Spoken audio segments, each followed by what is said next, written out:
Welcome to NACTV Reads the News. My name is Gwen Jacobsen, and I'm one of many volunteers that help create programming for our station. NACTV can be seen on MTS Channel 30 or 1030, Westman Cable Channel 17, Bell Satellite Channel 592, or online at nactv.tv. These programs are made possible by our volunteers, staff, advertisers, as well as donations made by you, the viewers. If you are enjoying your NACTV experience, please consider supporting us by either donation or volunteering. You can contact our office at 204-476-2639 or at nactv@wcgwave.ca. So this week's edition of the Neepawa Banner and Press is dated Friday, May 24th, 2024, a very chilly morning. On the front page, we have a really interesting article entitled, "It Was Like Time Stopped Still. Neepawa Man and Son Visit Former Prisoner of War Camps" by Casper Warehan. Neepawa resident Murray Black, seen in this picture, and his son Tom returned recently from a trip which he describes as the chance of a lifetime. The duo flew overseas together to Hong Kong for a 4-day visit. The purpose of this particular trip? To see the site at which Mike Black, their father and grandfather, was kept as a prisoner of war. Here's a picture of this man, Mike Black. This was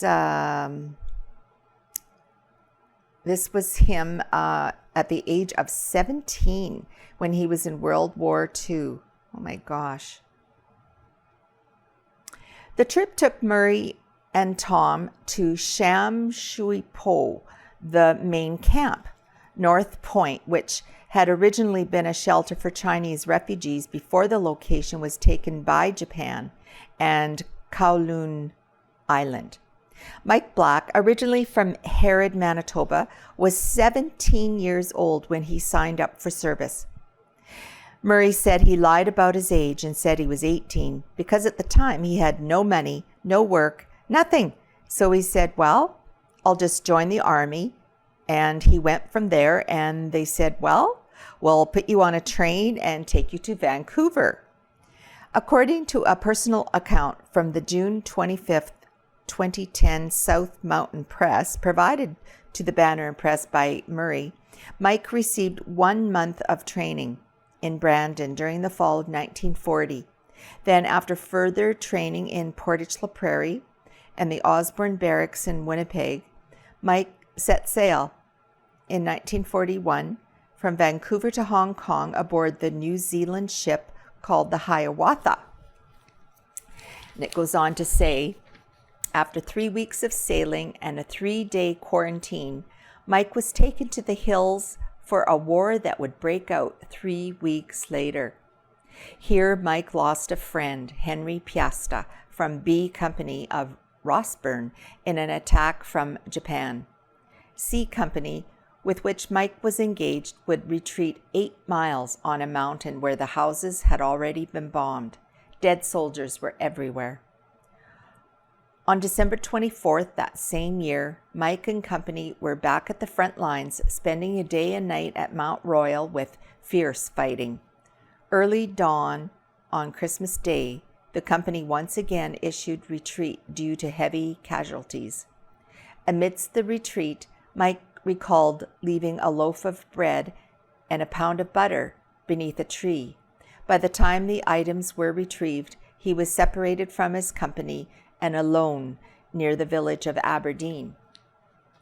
Mike would eventually arrive at a roadblock occupied by English soldiers, sometime after which he would see another 3 weeks of fighting. During those weeks, Mike only had 4 or 5 meals and slept no more than 10 hours. Soon after, he was captured. Mike's capture in 1942, so he would have been 19 years old,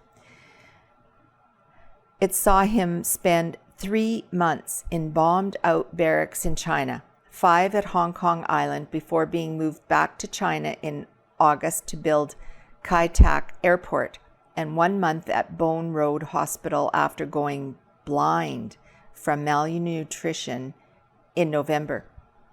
Wow. January of 1943 saw him shipped off to Japan working in the shipyard and later 300 miles out in the wilderness for more work until the war ended. Conditions at each location were poor.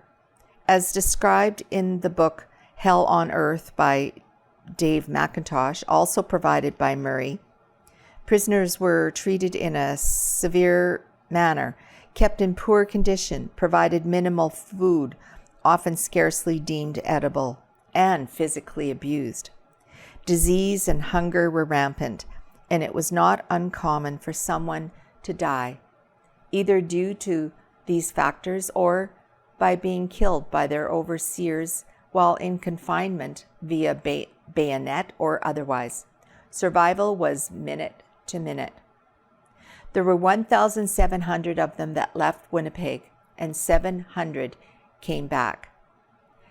Dad left Winnipeg at 200 pounds and came back at 80 pounds, said Murray. Those guys were dying in front of him every day. He'd wake up in the morning and the guy beside him would be dead. They slept on dirt floors. To hear the stories, you can read all the books you want, but to actually be in that situation for 4 years. Murray added they walked 3 or 4 miles on the streets that we did to go to work. They built ships in the shipyard. They built a runway with picks and shovels and wheelbarrows. He worked in a coal mine with hot water up to his knees for 6 months. And they would have roll call once or twice a day, sometimes in the middle of the night, and they'd wake you up. You'd have to get up for roll call, and you'd have to line up and say your number in Japanese or whatever. And if you did anything wrong, they would just shoot you or beat you. It was unreal. While the prison camps Mike was held at no longer exist, parks and monuments now stand in those locations. The monuments visited by Murray and Tom include maple trees planted by the Hong Kong Veterans Association and memorial plaques dedicated to those who lost their lives there, as well as those who have died since due to the events that took place. So they've remembered them, Murray noted, and at each park they have a play area, a kids' play area. So it kind of went from hell on earth to heaven on earth. It's kind of a happy place for these kids, and just a really nice place.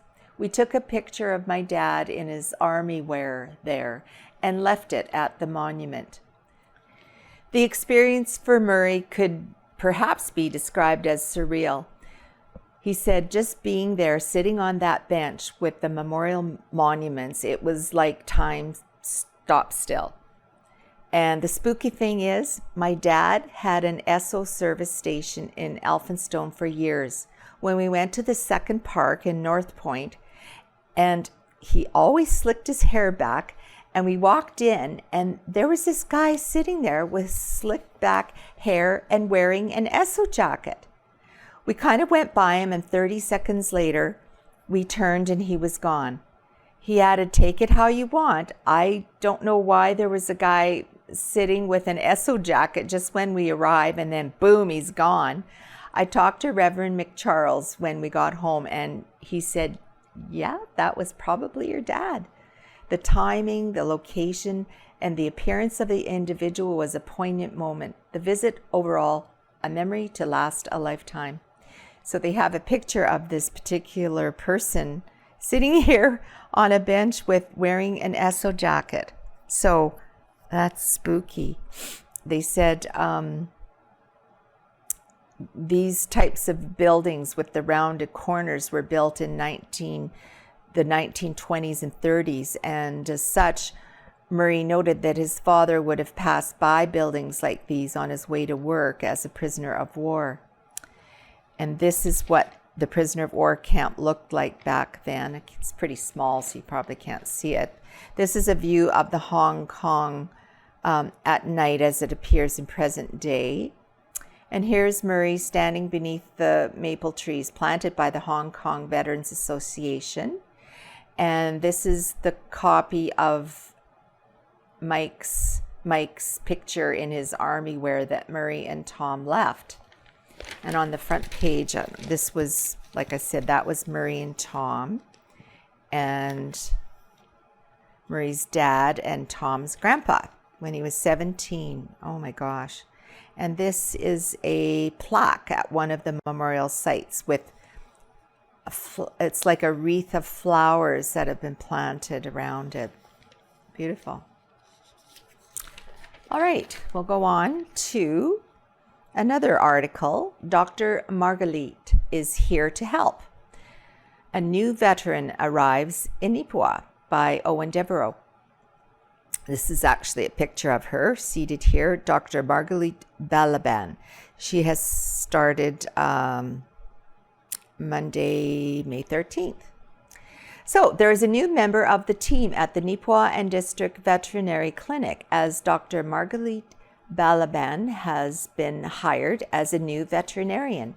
She joined Dr. Liz Ostendorf and her staff at the local vet clinic on Monday, May 13th.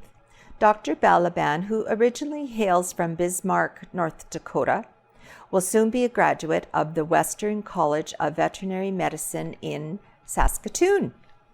In advance of her graduation, the Banner and Press had the chance to speak with Dr. Balaban about what inspired her to help animals. She noted it all began at a young age as her parents instilled a sense of respect for all creatures.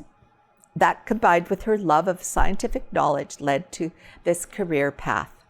She said, "I grew up with animals, mainly cats. I was raised to view them as members of the family, as sentiment in feeling.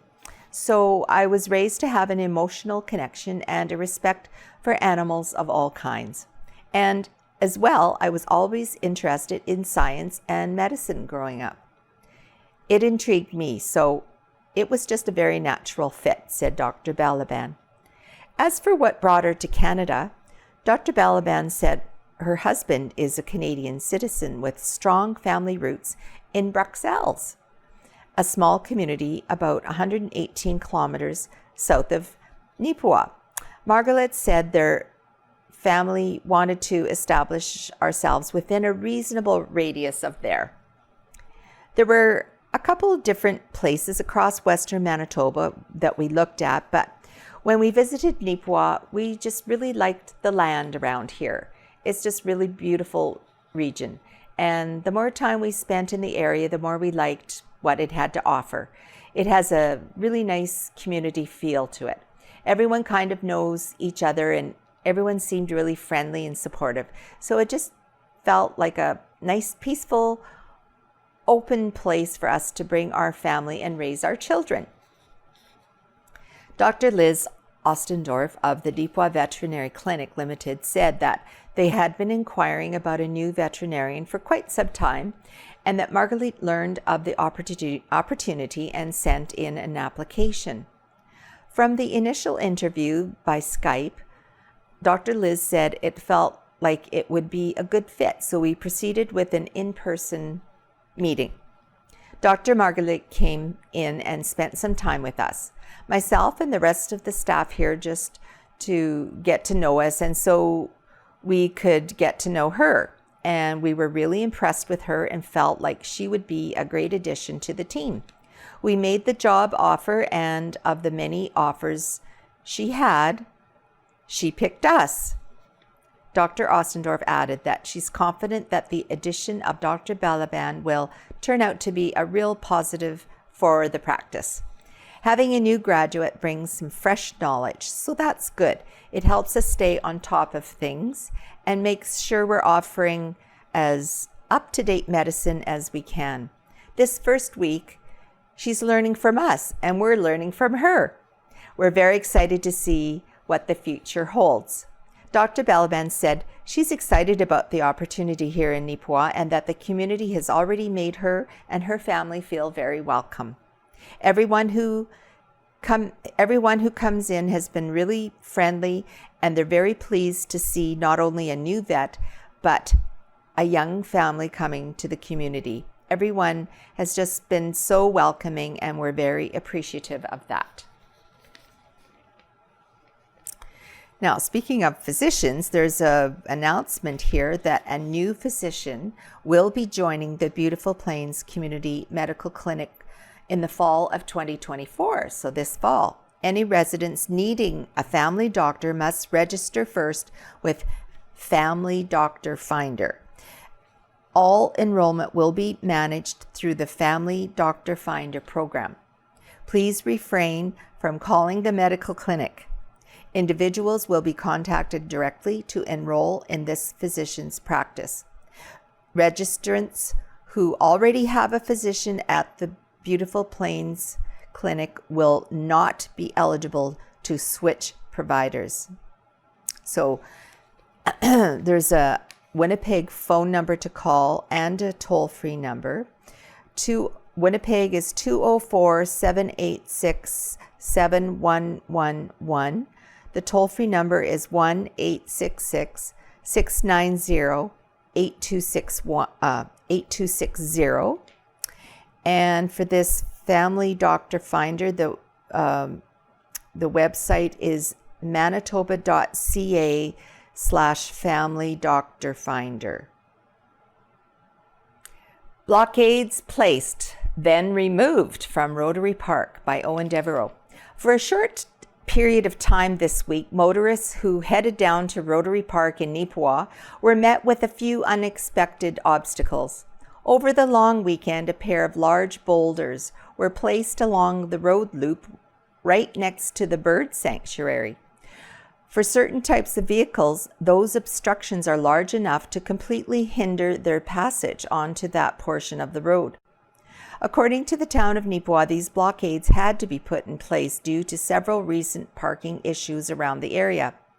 They report that vehicles have been parking on the grass right next to the bird sanctuary, as well as the picnic area, and right next to the newly installed visitor viewing tower. Those spots are not designated locations to leave vehicles. These parking issues forced the placement of the boulders down while a more permanent solution was considered. The decision, however, was met with a negative response from Neepawa residents online. After a few days in place, the town decided to remove the large rocks. Moving ahead, the town has requested that vehicles need to stay off the grass and away from all areas that make this area a welcoming setting. We will be looking at signage and trees or hedges to serve the purpose of barriers instead. Well, now at the Roxy Theatre this weekend, May 24th, the showtime is at 7:30 p.m. and it is going to be showing the movie Jurassic Park from 1993. I guess we're going back in time for this weekend. May 25th, the showtime at 7:30 is Twister from 1996. And on May 26th at 2 o'clock, they are going to be showing Shrek 2 from 2004. Then things go back to regular. May 31st and June 1st at 7:30 p.m. it will be showing the movie called The Fall Guy. All right. Okay, I'm just going to go on and then I'll come back later. So this is page 6. Helen Drysdale, out of Helen's kitchen. This week, of course, it's about rhubarb. The rhubarb has started to grow. One of my favorite things about spring is it's rhubarb season. Rhubarb comes out early and is ready to eat long before other fruits are thinking of doing their thing. Did you know that rhubarb is actually a vegetable and not a fruit? We eat it as a fruit in desserts, so we kind of associate it as a fruit. Rhubarb is hands down one of the fruits I love to bake with. You will love everything about these delicious rhubarb desserts that are so easy to make. A little bit of rhubarb heaven. So she goes on to have 2 desserts, rhubarb custard dessert and rhubarb bars. Yummy. I love it too.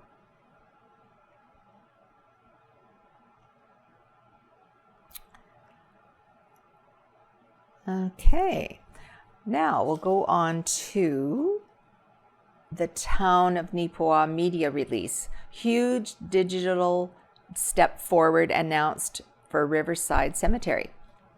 The history of Neepawa and the greater community is in many ways buried in the past at Riverside Cemetery.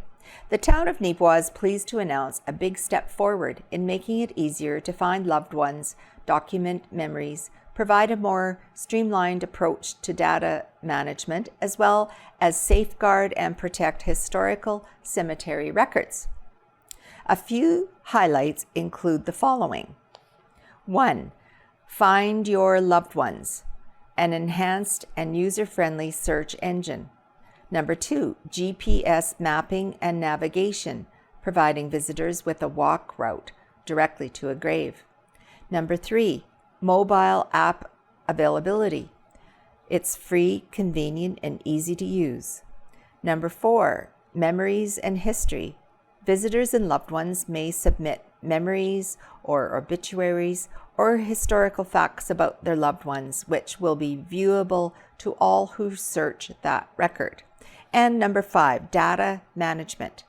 Cloud-based, secure record keeping of current and historical documents. And it goes on to say, this is Brian Headley, our mayor of Neepawa, talking. In addition to announcing the launch of our new data management system, we are also asking community members to contribute to our history. We are welcoming anyone to go online and submit information, obituaries, photos, or memories of their friends or loved ones buried at Riverside Cemetery. These submissions will get published and geo-referenced to the physical grave of the descendant on the system, providing a permanent record for the future. Together, we can collect and preserve the history of our community. Every life story should be remembered. Headley added, our new mapping and mobile-friendly search engine is making navigation of the cemetery so much easier for our visitors and will bring our history and the memories of loved ones to life through the stories and photos. We are looking forward to the power of the system to lead us into the future, and know visitors will appreciate the recorded histories and ease of finding their loved ones. The cemetery project to computerize Riverside Cemetery records and provide GPS mapping and navigation is powered by webcemeteries.com, who have been working diligently with the town to develop the system, carefully ensuring a safe transfer of data, photos, and historic records, and training the staff. Web Cemeteries was selected from 4 submissions following a request for proposals in February of 2023. While every effort was made to ensure a smooth transition, the town asks that should there be any errors or omissions discovered, please notify the office so they may be promptly corrected. Users can visit www.neepawa.ca/services/Riverside Cemetery to do the following. Search burial records, find directions to specific graves, submit info, submit obituaries or stories or memories of loved ones, and also to download the mobile app, which is also available by QR codes that are throughout the cemetery. Oh, and so they have one here.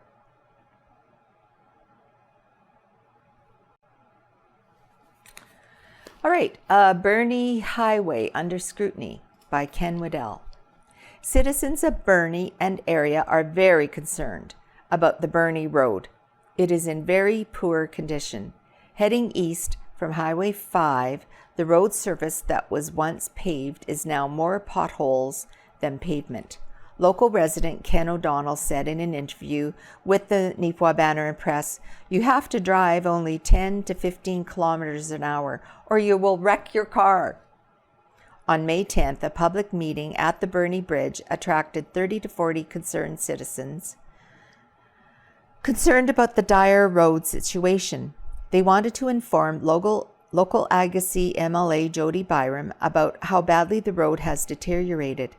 Byram was made aware of the situation and promised to start a petition to be presented to the Manitoba Highways Minister to appeal for assistance in getting the road fixed. O'Donnell said that the Birnie Road is used by everybody, and everybody includes local residents as well as a lot of heavy trucks hauling grain and gravel. Apparently, there are no seasonal load restrictions on that section of the highway. Byram's office said the petition should be out shortly to be signed by concerned citizens. So here we have a picture of some of those citizens that were in attendance that day. Here we have a great picture. Rob Waddell was out picking mushrooms when he spotted an unexpected surprise. This partridge, you can hardly see it because it's camouflaged. Here's the beak, there's the eye, there's the tail. This partridge was resting and was unbothered by his presence. A Theatrical History. New book shares the story of Neepawa's Roxy Theatre by Casper Werhan. The Roxy Theatre is a business long entrenched in Neepawa's history. Perhaps it's only natural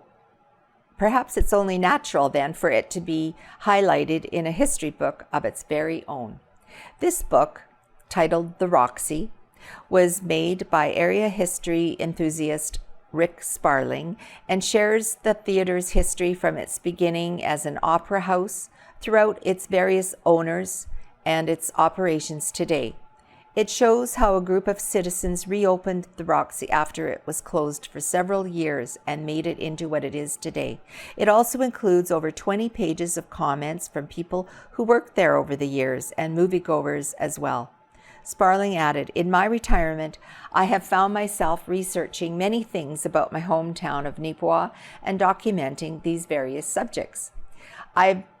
I've had many fun times over the years at the Roxy and was interested in doing this book." As with Sparling's past books, he noted that this new book will also be a fundraiser.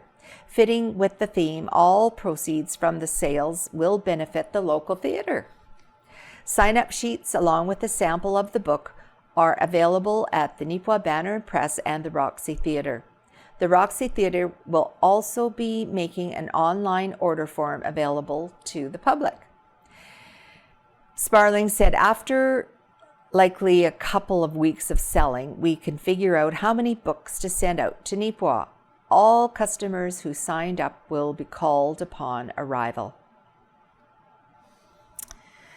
All right, so an article here that is appropriate for this time of year. Tips to revitalize a garden this spring. Gardening is a rewarding hobby that pays a host of significant dividends. Many people love gardening because it allows them to spend time outdoors, and that simple pleasure is indeed a notable benefit of working in a garden. But the National Initiative for Consumer Horticulture notes that gardening provides a host of additional benefits, including helping people get sufficient levels of exercise, reduce stress, and improve mood. With so much to gain from gardening, it's no wonder people look forward to getting their hands dirty in the garden each spring. As the weather warms up, consider these tips to help bring a garden back to life. First, discard the dead weight. Winter can take its toll on a garden, even in regions where the weather between December and early spring is not especially harsh. Discard dead plants that have lingered into spring and prune any perennials that need it. Branches that fell during winter storms also should be removed at this point if they have not previously been discarded. Number 2, test the soil. Soil testing kits can be purchased at local garden centers and home improvement retailers. Such tests are inexpensive and can reveal if the soil needs to be amended to help plants thrive in the months to come. Number 3, mulch garden beds. Mulching benefits a garden by helping soil retain moisture and preventing the growth of weeds. Various garden experts note that mulching in spring can prevent weed seeds from germinating over the course of spring and summer. That means plants won't have to fight with weeds for water when the temperature warms up. It also means gardeners won't have to spend time pulling weeds this summer. Number 4, inspect your irrigation system. Homeowners with in-ground irrigation systems or above-ground systems that utilize a drip or soaker function can inspect the systems before plants begin to bloom. Damaged sprinkler heads or torn lines can deprive plants of water they will need to bloom and ultimately thrive once the weather warms up. And finally, number 5, tune up your tools. Gardening tools have likely been sitting around gathering dust since the fall. Serious gardeners know that tools can be expensive, so it pays to protect that investment by maintaining the tools. Sharpened pruners helps make plants less vulnerable to infestation and infection. Well-maintained tools like shovels and hoes also make more demanding gardening jobs a little bit easier. So don't forget to tune up your tools before the weather warms up. It's almost gardening season, which means gardeners can start on the necessary prep work to ensure their gardens grow in strong and beautiful this spring.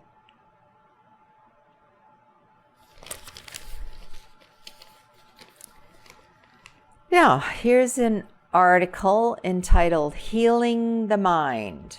Arts Forward's new exhibit highlights art and recovery during Mental Health Awareness Month by Casper Werhan. Art is well known as a medium of creativity and self-expression. However, art can also be a catalyst for recovering and healing. Highlighting this aspect at Arts Forward is a special exhibit by Erin Witherspoon of Brandon titled Healing the Mind, A Journey to the Easel. This exhibit coincides with Mental Health Awareness Month, which is marked annually across Canada during the month of May. While Witherspoon's parents are both involved in the arts, she didn't get her start until sometime in 2018. This start was also one born of necessity, as it was then that Witherspoon began treatment for an eating disorder. As part of this treatment, her therapist urged her to keep a daily journal. She said, "I found myself paralyzed by the idea of traditional journaling. I turned to doodling as a silent, secure expression of my thoughts. I felt that writing it all down would make it too real. I was afraid that someone would find it and read my thoughts." She added, "I've always been drawn to people, so I've drawn anime, chibi, manga, and it evolved from there." Not sure what that means. These initial necessary sketches then evolved into intricate patterns. From there, the triggers for her disorder could be identified, and Witherspoon could set out on a fresh pathway for self-discovery and healing through her art. It is this journey and art's pivotal role in her recovery and growth that Healing the Mind showcases in ink, alcohol ink, mixed media, and acrylics. Her works range from anime and urban sketches to whimsical and emotive portraits.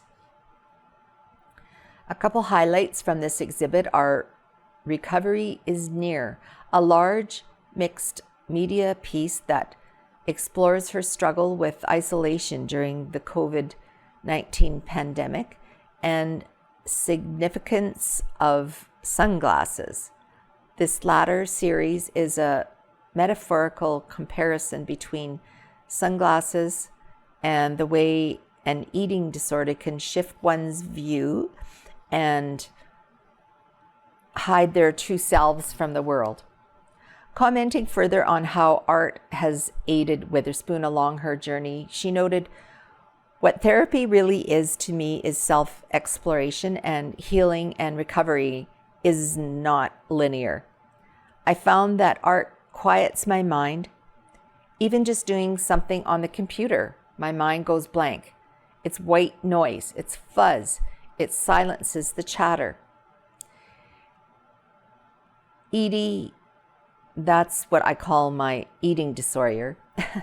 It silences her voice. Witherspoon's most current work is a blend of acrylic and fabric, a mixture inspired by her family. My mom is a fiber artist. I tried to feel more connected to my mom and appreciate her in my art. So I've been using my acrylics and painting on the fabric, and using this wash I've made to develop these creases in the work I paint. Witherspoon also told the Banner and Press that while she did not want to pursue painting people more realistically, as an individual in recovery from an eating disorder and with advice from her therapist, Witherspoon instead developed a different method. What I've learned to do instead, using Photoshop, is reduce an image down to just 7 tones of color, said Witherspoon. This practice made the images more vague in shape and detail, which Witherspoon then painted. When you get up close, it's just nonsense, she enthused, commenting on the style. Sharing a final word, Witherspoon noted that she hopes her recovery is something people can connect with. I hope people maybe see a bit of themselves in how I learned to work through my struggles. That while art is not going to be a cure, it can be a way to explore your sense of self and help you heal. So here is a picture of Erin Witherspoon of Brandon in front of her piece called "Recovery is Near." And here we have a portrait of Marilyn Monroe, utilizing the reduced tones and details, one of many of her styles. And here at the bottom, pieces from her series called "Significance of Sunglasses." Interesting.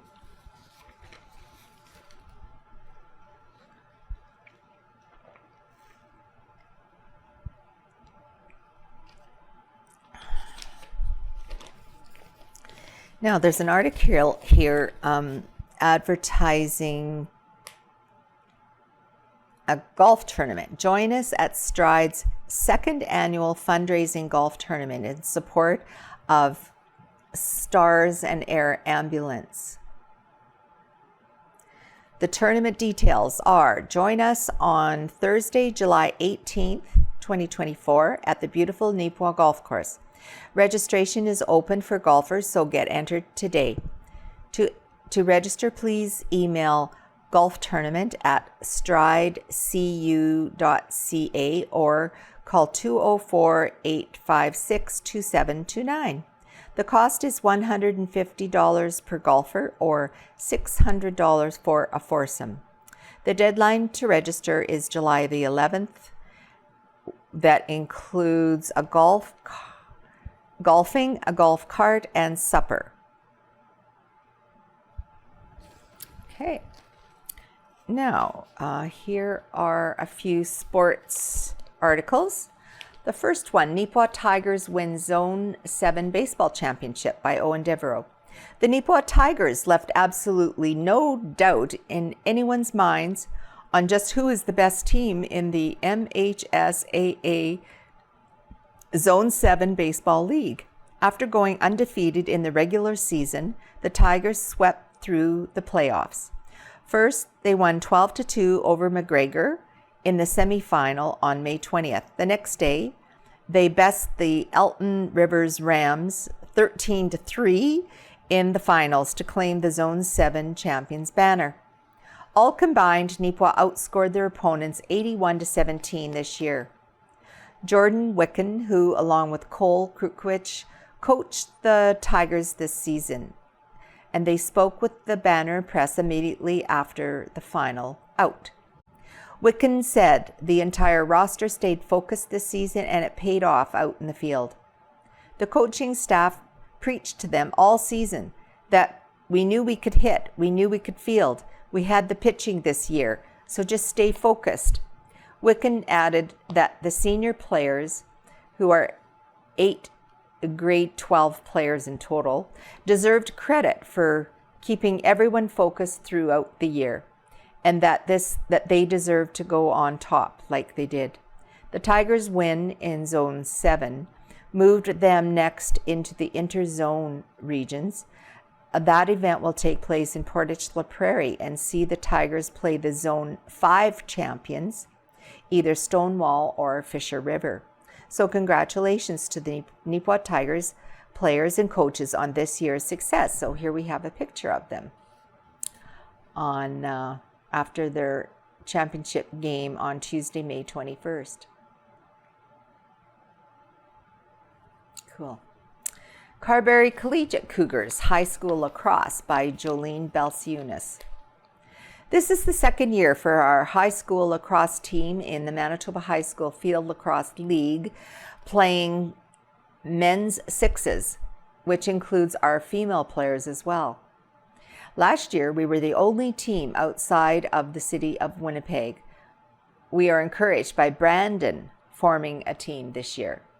The growth of the sport of lacrosse in the Westman area is a passion for our coaches. In 2017, the sport of minor lacrosse in Carberry being the only association in Westman at the time. As our Carberry Crush players aged out of minor lacrosse, these same dedicated mentors worked with Carberry Collegiate to join the high school program, allowing our local players access to the sport outside of Winnipeg. After some growing pains last season, this year's roster has come out strong, boasting an undefeated season so far, 4 games under our belt. The first game of the year in April was a nail-biter, with Leo Remillard of Carberry inching out a win with a 6-5 final.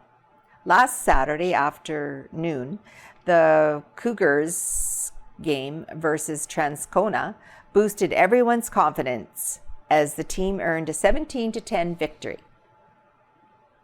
Mother's Day Sunday gave us the chance to showcase our skills for the Carberry community and for young developing Crush players, as another highlight this season has been the development of a home field at the Carberry Ball Diamonds, partnering with the town of Carberry.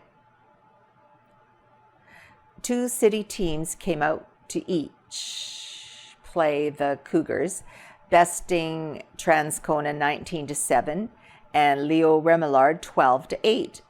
And then each other, Leo Remillard over Transcona 17-5, bringing along with their barbecues and lawn chairs to make a day of it. We had a great crowd turnout, and our referee graciously used the intermissions to teach the crowd all about the rules of lacrosse. So the 2024 roster is as follows: Alyssa Beaubier, Bennett Menzies, Jonathan Shepard, Madden Laverne, Jackson Mueller, Braden Beaubier, Sydney Shepard, Peter Hillman, Jack Ramsey, Dylan Hood, Colton Knox, Nathan Robson, Isabella Graham, Nathan Dick, Dady Pierce, Aidan Renwick, Corbin Knoll, and Van Anderson. And the coaches were Phil Pierce and Corey Laverne. And Neepawa/Plumas win respective home openers by Owen Devereaux. It was a great start to the baseball season for the Neepawa Cubs as they collected a huge 10-2 win over the Carberry Royals. A massive second inning effort was able to push 7 runs across the home plate for the Cubs to ensure the victory. Neepawa's Garrett Rempel picked up the win on the mound with a solid 4 innings, while Zach Plett came in late and was credited with the save. Meanwhile, the Plumas, the defending league champion Plumas Pirates blanked the Minnedosa Mavericks 9-0. It was an extremely close score, 2-0, until the bottom of the sixth, when Plumas was able to take advantage of Minnedosa's pitching problems. The Pirates would score 7 runs off of 3 walks, a pair of hit-by pitches, and 1 throwing error. Pitchers Rylan Single, Riley McBride, and Rylan Dimbo, that's a lot of ryes, all combined for the shutout win. Katie Martin named a Woman of Distinction. Neepawa artist Katie Martin was recently named one of the 2024 Women of Distinction by YMCA Westman. The honors are given each year to those who have demonstrated exceptional leadership, innovation, and dedication in their respective fields and made significant contributions to their communities. Congratulations to Katie on the recognition. The Banner and Press hopes to have an expanded article on this story in the near future. All right. Rosedale to repair flood damage to municipal infrastructure by Rain Pryor. The RM of Rosedale is ready to move on repairing a pair of sites damaged by flooding in 2020 and 2022. Designated as sites number 10 and number 20 during an initial survey of damages, they were the most complex of the sites surveyed and required engineering to restore them to pre-flood conditions. Burns Mendel Consulting Engineers out of Brandon was engaged after a tendering process in 2023 and presented Rosedale Council with a handful of options to restore the 2 sites at their recent May meeting. Costs incurred for this restoration will be reimbursed by the Disaster Financial Assistance Program, or DFA, through the provincial government, the same program that funded the restoration of Park Lake in the Neepawa area. For the first site, located on Road 86 West, Council elected for a single-span bridge rather than a pipe or box culvert, due to the higher risk in that location of culvert plugging debris during an extreme weather event triggering another overland flood. For the second, located near Road 94 West and on the Trans-Canada Trail, the options were limited to a pipe culvert and a box culvert. Of those, the Council chose the pipe culvert. Both were the recommended options from Burns Mendel. Now that Council has passed the resolutions to proceed with work at those sites, Burns Mendel will do final drawings and submit them to the province for approval, and will also take responsibility for the tendering process for the contractor as well as dealing with waterways approvals. Council also reviewed the other pending DFA sites at the meeting, all of which would require less an intervention. Still, other sites have already had their restoration completed. Ratepayers are invited to contact the RM with any questions. The RM currently has until the end of August 2024 to complete the DFA repairs. If they cannot be completed by that time, they will need to apply to the province for an extension.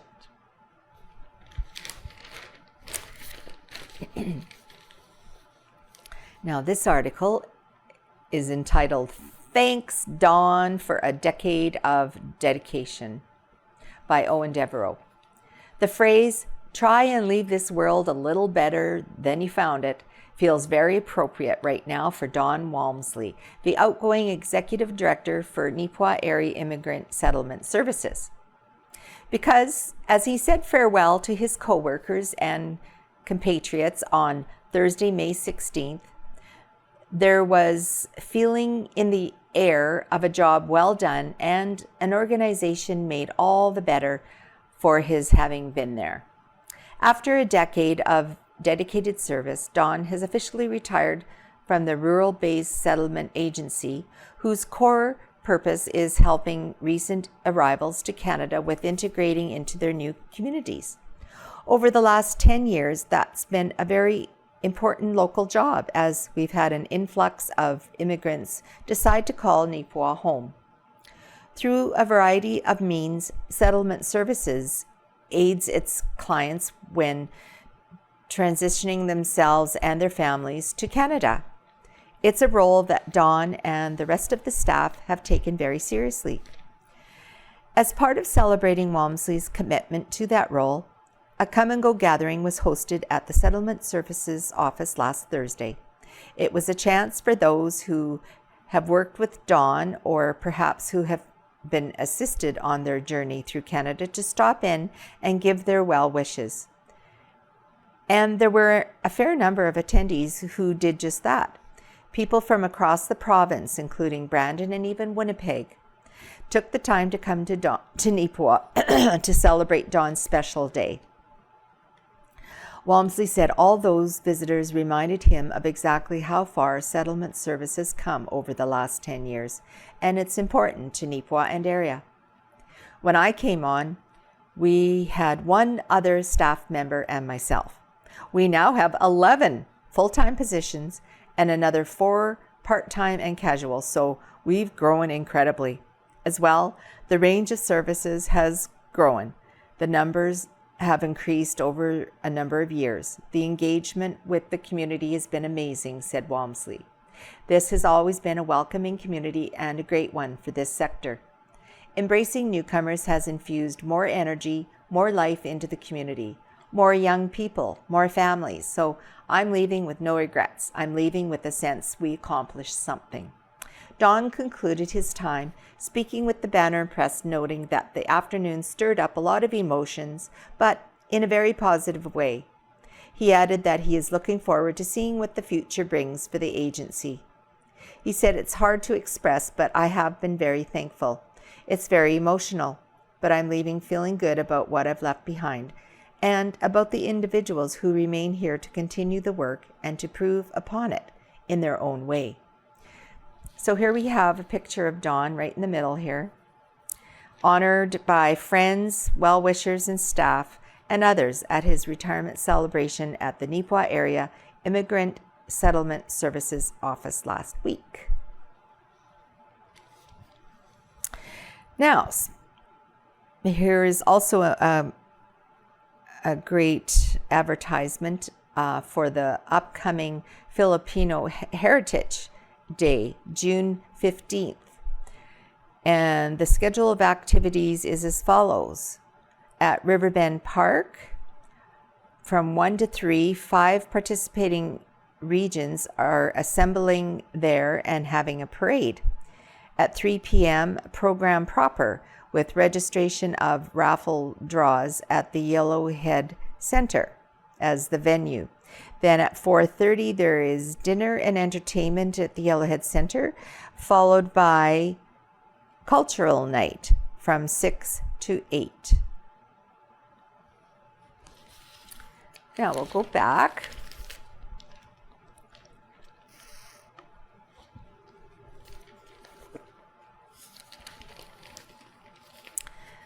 All right. Things My Hometown Taught Me by Ken Waddell, right in the center. The views expressed in this column are the writer's personal views and are not to be taken as being the view of the Banner and Press staff. I was born at Holland, Manitoba in 1948 in the Holland Nursing Home. In today's environment, that will sound strange, but in that era, the Holland Nursing Home was a house with 3 or 4 beds, and Dr. Ostapovich and his nurse wife lived right across the street. While I am sure that the privately owned nursing home dealt with many different cases, it was where expectant mothers went to await the birth of their babies when home birthing was not available. Our farm was 5 miles out of town, and I was born March 29th. If there had been complications, a midwife, if there even was one, or the doctor might not have been able to make it to the farm, as the roads were often snowed in. At any rate, I was the first Holland baby delivered by Dr. Ostapovich, as he had just begun his practice at Holland, one that he maintained for many decades.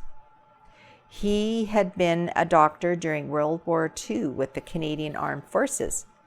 That small town experience taught me that health care could be provided privately and without a lot of government intervention. While today's world of medicine is considerably more complicated than it was in 1948, there are still likely lessons to be learned from that era. Another thing I learned at Holland was how to live in a mixed cultural community. Holland was, in the 1940s, an almost all-white community, but the faith differences often came to the surface. There were 3 major groups and several groups with lesser numbers, but we mostly got along okay. When people concentrate on the common good, such as the community hall, the local school, the Ag Society, and the 4-H and sports groups, things tend to work out. I said Holland was almost all white, but the residents came from English, Scottish, French, and Belgian backgrounds. The backgrounds tended to be held in esteem, even in the midst of some suspicion and scorn. But when the thermometer drops 40 below or a house burns down, people's differences don't seem to matter so much. Nothing like a good threshing or wood-cutting bee with some good home cooking to bring people together. I also learned innovation in the town. My mother would say if a town had a good ag rep and a good doctor, it had a big leg up on its problems. I mentioned the good doctor above, but we also had good ag reps. About 40 towns in Manitoba had a Manitoba Department of Agriculture office with an ag rep and a secretary.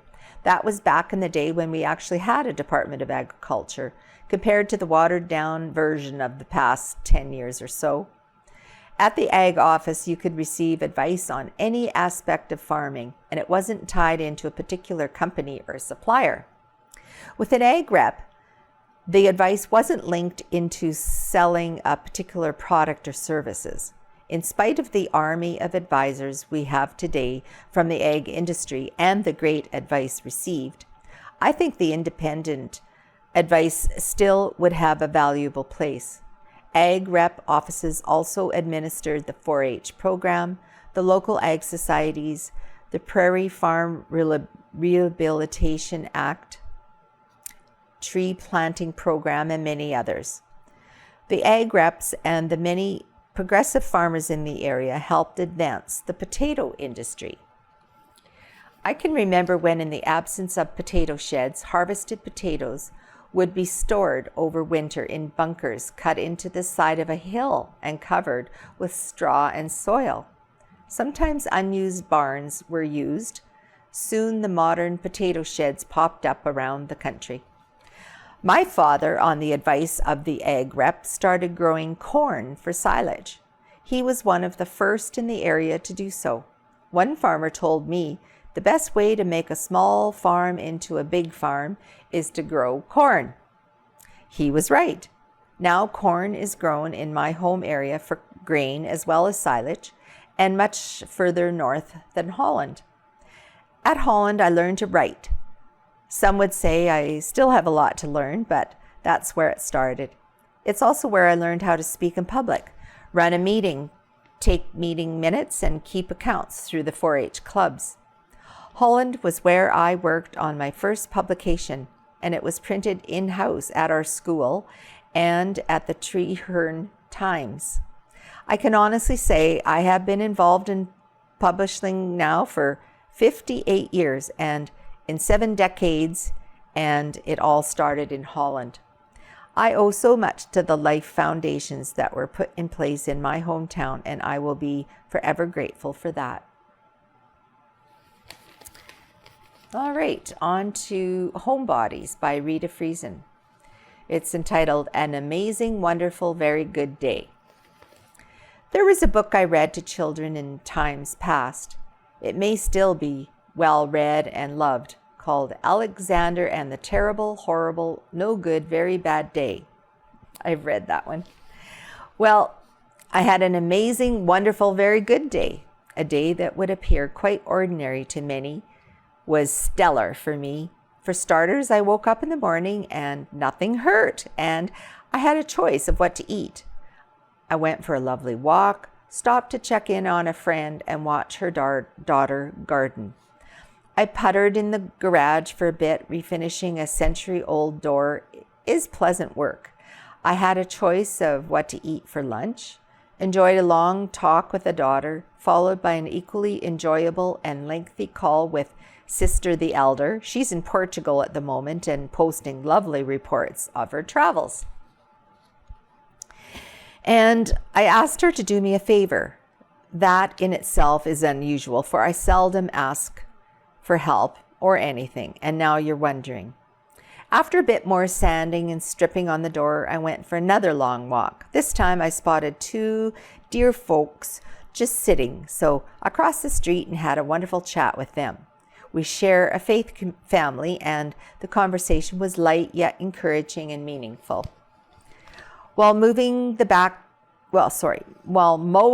backyard the other day, the mower heaved a sigh, belched a belch, and simply died. I just left it sitting there. Days later, it was still unresponsive. I posted on social media, explaining my dilemma and asking for suggestions. Is it time to hire lawn care? Do I purchase a new mower? Do I get this one fixed? Fun fact, I still enjoy mowing the lawn and caring for my home and yard, so repair or replace were my first options. I asked for opinions and I received them, mostly to let the task fall to others. While I was still debating, the neighbors mowed my lawn and a grandson picked up the mower to take a look at it. I acknowledged that stating publicly I was unable to mow my grass was kind of an ask. And again, I don't ask often or well, so heartfelt thanks to those who rescued me. The day got even better, and it was going swimmingly. I love the books of a well-kept garden, and when the call went out for help in the garden at the end of the street, I, among others, responded. I accepted responsibility for a small portion of the grounds. Today was the day I took the time to begin grooming and maintaining my allotted area. While I was working, an interesting young person struck up a conversation. For openers, we are both dog lovers, and we found a common thread in spirituality and in personalities. Pausing from digging quack grass has never been more enjoyable. Other gardeners began their work and more conversation. More and more I wonder, how come I am so very blessed? I have enough and to share. I have family and friends. May I continue to see every day as an amazing, wonderful, very good day. Now we have a little cartoon that I'm going to talk about this week. It is a picture of a sheep herder, I'll call him, with a flock of sheep. And he's knocked on somebody's door, and that person has come to the door to see who is there. It says, due to tough economic times, Little Bo Peep gets in touch with her entrepreneurial side. So, it's Little Bo Peep and her sheep. And she says, mow your lawn for $5. The fertilizer is free.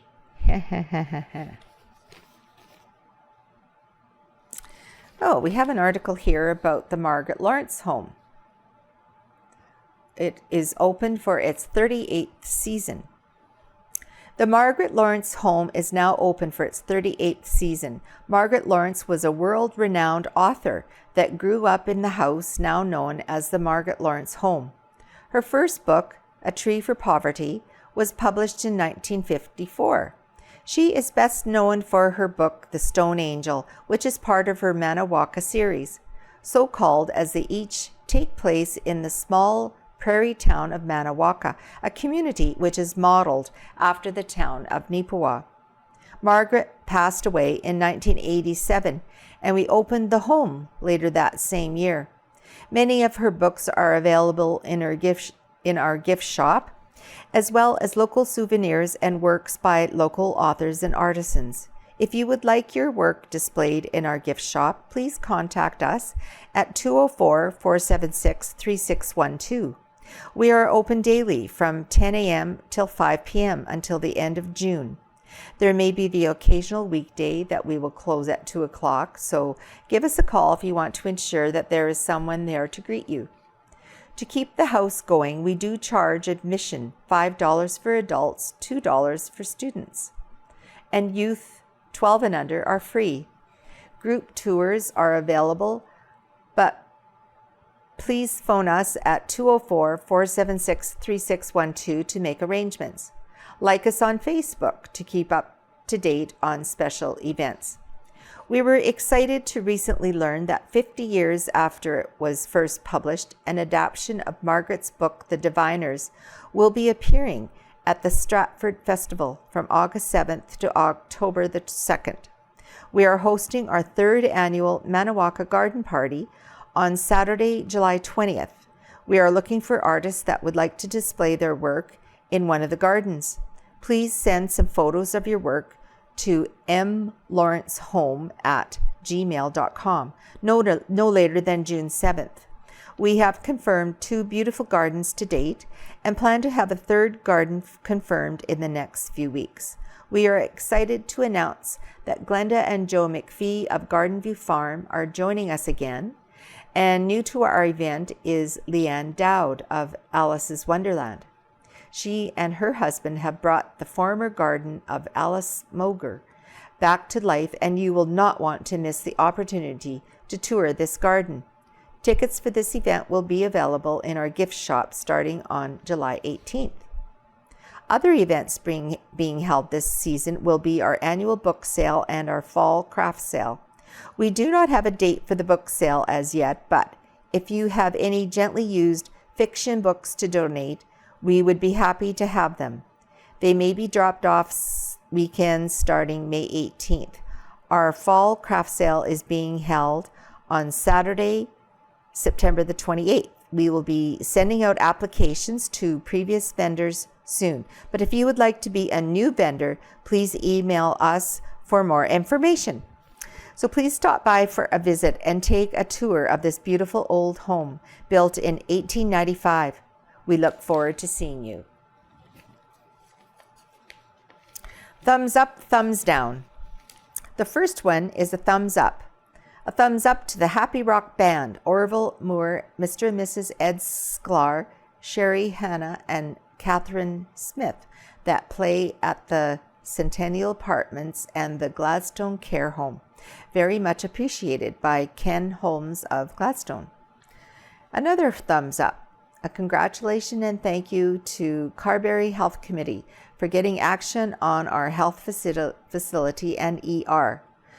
Keep up the good work. Our citizens are cheering you on. That one is from Faye Erickson of Carberry. All right, Faithfully Yours by Neil Stroshine. One advantage of growing old. To celebrate his 70th birthday, Canadian comedian Dave Broadfoot wrote and starred in a one-person TV special. Its title, quite appropriately, was Old Enough to Say What I Want, which is exactly what he did. In my view, that special contains some of his best work, and even though his voice was silenced a few years ago when he died, his work will live on. I am often told that one's latter days, the period from retirement to death, are one's golden years. My reply is, golden? For whom? As each year passes, I find that more of the gold I accumulate gets taken away by higher prices for goods and services and higher taxes to keep the machinery of government running smoothly. While I cringe at some of the taxes I have to pay, I'm not going to be overly critical of them. I am happy to enjoy the benefits of those taxes and don't mind helping pay for the services my family and I receive. But as I get older, I noticed a subtle change in some of my mannerisms. When asked, I will express my views on current issues, but I choose my words carefully and try not to address opinions and behavior without resorting to personal attacks. And I pick my fights very carefully. There is no point in expending vast amounts of energy on trivial things. But on serious issues, I feel like Dave Broadbent that I am too old to say what I want, or to be more accurate, I am old enough to say what I know God wants me to say. That's one big advantage of growing old. We can be more opinionated. After all, we have age and experience on our side, something younger generations are just beginning to acquire. The Old Testament contains many accounts of people who, in their latter years, were unrelenting in their attacks on the evils in their society and unwavering in their call for a moral and spiritual revival that would radically alter the fabric of their society. One such person was the man whose biography is contained in the OT book bearing his name, a military general named Joshua. He became ancient Israel's leader after the death of Moses. Under his guidance, the Israelites entered the Promised Land and conquered all of its major cities. They took control of the economy, built homes, set up communities and businesses, and established themselves as the dominant power in that part of the world. But one thing troubled Joshua. As the people's wealth and comfort increased, their faith in and devotion to God decreased. The trends were easy to see. The people were forgetting all about God. The more they forgot about God, the more they started to ignore God's laws.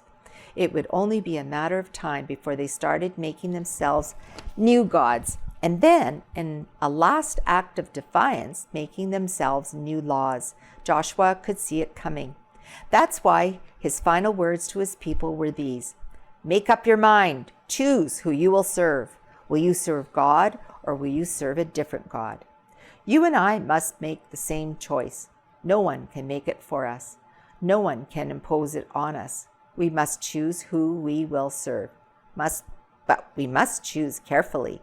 The choice we make will determine how we think, speak, and live in this life, and where we will spend eternity. There we have it. All right, so that is this week's edition of the Neepawa Banner and Press. So thank you very much for joining us today, and hopefully we'll see you next week or another time. So bye for now.